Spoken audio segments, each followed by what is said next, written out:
हाय सांग मैंने जय जगन्नाथ। सकाल सकाल मसला दोसा सहित चटनी खाइली।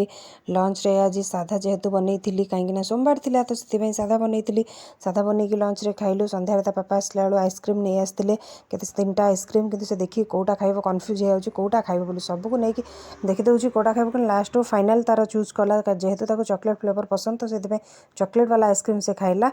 तो दूसरा कोन वाला मुझे खाइले आ गोटे तो पापा खाइले। तो एमती आइसक्रीम खाई सारा पर आज संध्यारे मुझे बनई मोर इच्छा था टे खीरी खाइबा तो से चाउल खीरी बनई दी। चाउल खीरी प्रेसर आज बनई देखो केते कलर बढ़िया से होती केते टेस्टी खीरी खीरी तो बहुत ही यम्मी होता।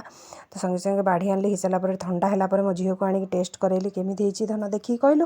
मो झील तो कहला बहुत ही टेस्टी होती जेहेतु मीठा पसंद नुहे तथापि से टिके खाइला कहला बहुत ही टेस्टी होती। राति खाइबार आज पराटा सहित आलू भजा बनई बाकी खीरी को लगे खाइलु। जदि आपण मानक भल लगी लाइक सब्सक्राइब करने को जमा भूलिए। Bye bye.